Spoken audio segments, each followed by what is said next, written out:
Welcome to Democracy Roundtable, everyone. It's Monday, April 27th, 2026, and we are diving into a whirlwind of news from a weekend that, frankly, left many of us shaken. Just Saturday, we saw a security incident at the White House Correspondents Dinner that led to President Trump and Vice President Vance being evacuated. A truly startling moment for our democracy and for the press. It was, Chris. The images and reports from Saturday night were chilling. The White House Correspondents Dinner is meant to be a moment for the press and the president to engage, even if critically, and to see it disrupted by an alleged gunman with what's being described as an anti-Trump manifesto. It speaks volumes about the current climate. Absolutely. And the details emerging are quite concerning. We're learning that the suspect's own brother had alerted police prior to the incident, concerned about writings displaying anti-Trump sentiment. Yet despite that, the alleged gunman still managed to create a dangerous situation. Interestingly, President Trump, in a 60 Minutes interview, claimed he wasn't worried during the shooting, even suggesting his curiosity may have slowed Secret Service efforts to move him to safety. It's a striking response, given the gravity of the situation. It really is. To hear the president downplay such a serious security breach, almost as if it were a minor inconvenience, it's hard to reconcile with the reality of what unfolded. And then, we have his reaction to CBS News anchor Norah O'Donnell reading portions of the suspect's reported manifesto. He called her a disgrace. It highlights that ongoing tension between this administration and the press, even in the aftermath of a traumatic event. Indeed. This incident, while thankfully without physical injury to the president or anyone else, raises serious questions about security, media responsibility, and the political rhetoric fueling some of this division. Let's bring in Sarah, our legal affairs correspondent, on this. Sarah, the Justice Department has already urged a preservation group to drop its lawsuit against President Trump's White House ballroom renovation project, citing security concerns after the shooting. What do you make of this quick pivot and the broader implications for the media's role in handling such manifestos? Thanks, Chris. It's quite a move by the DOJ, isn't it? Acting Attorney General Matthew Whitaker posting a letter to social media to urge dismissal of a lawsuit, citing security concerns just days after the WHCD incident, feels strategically timed.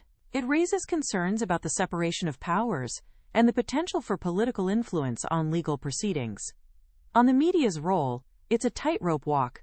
Disseminating potentially harmful content from a manifesto needs careful consideration. While the public has a right to know, there's also a risk of amplifying dangerous ideologies or even inspiring copycats. It's a debate that's been rekindled with force since Saturday.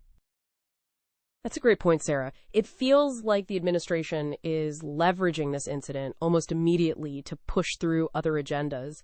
It's concerning to see such a rapid response that seems to prioritize political gain over sober reflection or a thorough investigation. And speaking of the Justice Department, Sarah, there's another development concerning their reach. The DOJ is proposing a rule that would allow the Attorney General to review complaints against federal prosecutors, potentially influencing state bar investigations. Critics are calling this a move to weaken independent oversight. What's your take? This is a significant power grab, Chris.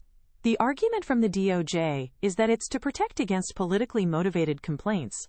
But the reality is that it could shield government lawyers from accountability. Independent oversight by state bar associations is crucial for maintaining ethical standards and public trust in the legal system. Giving the Attorney General, who is a political appointee, the power to review and potentially influence these investigations undermines that independence and transparency.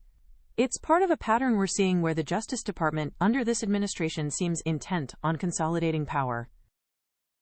It's a disturbing trend. And not the only one. We also learned that the Justice Department will now permit firing squads for federal executions, reversing a Biden administration decision. This signals a clear intent to expedite capital punishment. Sarah, what does this mean for due process and the ethical questions surrounding federal executions?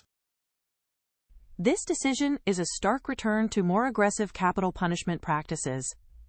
The Biden administration had removed pentobarbital from the federal protocol over concerns about potential pain and suffering. Reintroducing firing squads, alongside single-drug lethal injections, is a move that will undoubtedly face intense legal challenges on constitutional grounds, particularly around cruel and unusual punishment.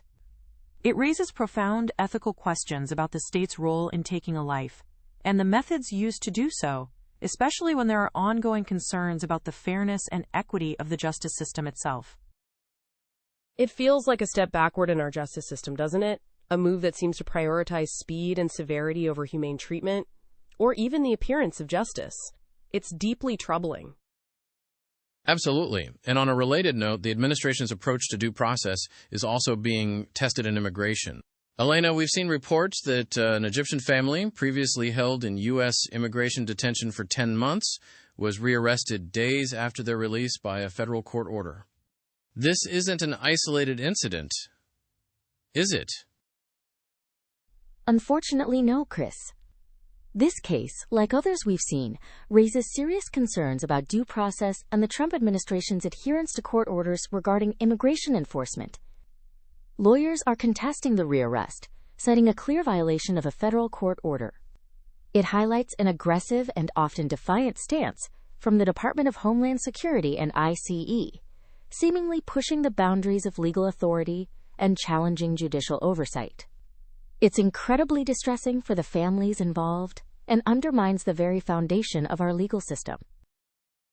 That's incredibly frustrating to hear. If court orders can be so easily disregarded, what does that say about the rule of law, especially for vulnerable populations seeking refuge or legal status? It creates a climate of fear and uncertainty, not just for immigrants, but for anyone who believes in the integrity of our courts. It truly does. Transitioning to another area where expertise is being challenged, the Trump administration has reportedly terminated several members of the National Science Board, the governing body of the National Science Foundation. Nadia, this isn't the first time we've seen this administration sideline scientific expertise, is it?